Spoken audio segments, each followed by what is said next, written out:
Hello students, today we will discuss a new topic and the topic name is chain store or multiple store. What is chain store or multiple stores? These are a network of retail shops which are owned by the single business enterprise. Its management is centralized and they all have identical merchandising strategy with identical products and displays. Some of the examples related to the multiple stores are Bata, Cafe Coffee Day, Pizza Hut, etc. Now we discuss about some features related to the multiple stores. So first feature is location. The multiple stores are generally located in most populated areas where large number of customers can be approached. Next is centralized purchases. All the purchases are made by the head office for all the multiple stores. The next is centralized control.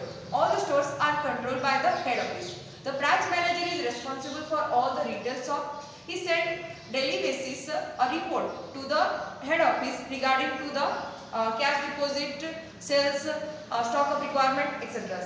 The next is cash sales. All the sales are made under the multiple stores are on cash basis. The next is regular inspection. The head office normally appoint inspector who inspect the retail stores regarding to the quality of service provided to the customers, etc.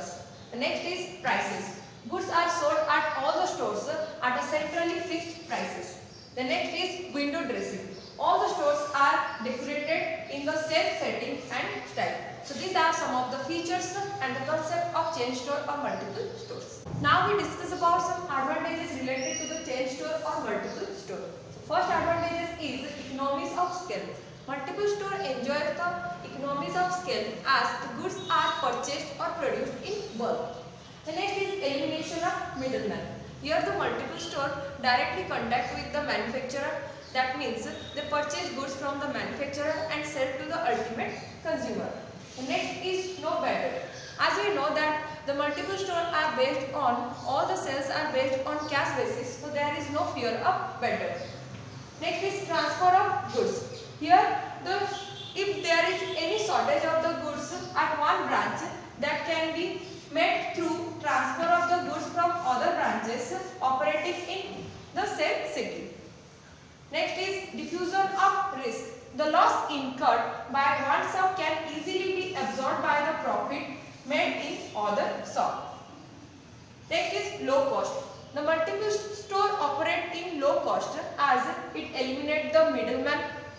It also based on centralized purchase, centralized promotion of sales, etc. And the last one is flexibility. The multiple shop system has high degree of flexibility as the loss-making retail shop can be closed down or shifted to other location without having much impact on the profitability of the organization.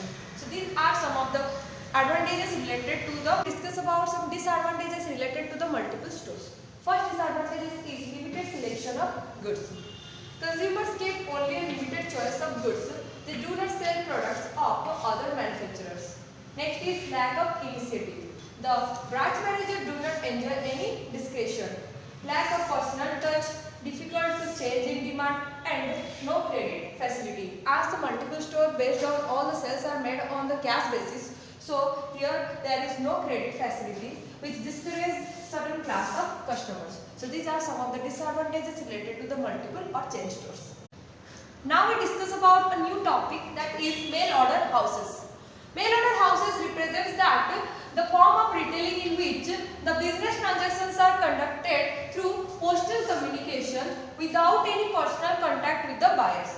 This is the procedure for mail order houses. First is preparation of mailing list, where the customer's lists are prepared with the help of resources, that is the sources from the telephone directories, list of member of club, trade association, etc.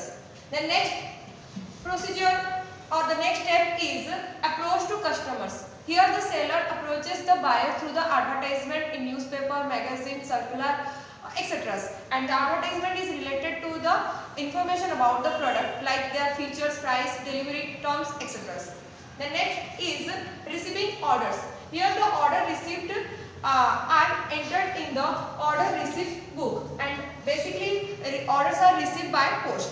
The next is dispatch of goods, and the last is payment of goods. The payment of goods are done in three different ways.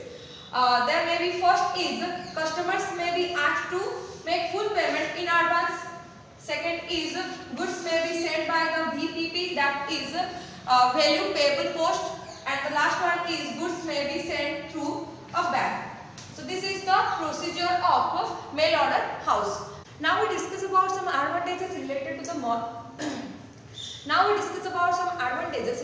the mail order houses. First advantage is limited capital requirement. The business can be started with limited capital. Elimination of middleman. There is no need for the middleman as there are direct contact between the buyer and seller. Next is absence of bad debt. There is no fear of bad debt as the orders are delivered after receiving the full payment from the buyer. The next is wide reach. Here the business can capture the wide market area where having the postal services.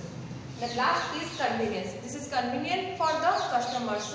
They are not required to visit the shop. So these are some advantages related to the mail order. These are some disadvantages related to the mail order houses. There is a lack of personal contact with the buyer and seller, high promotional cost, no after sale services provided, no credit facilities are given, there is possibility of delay in delivery, then possibility of abuse, high dependence on postal services. So these are the concept of mail order houses.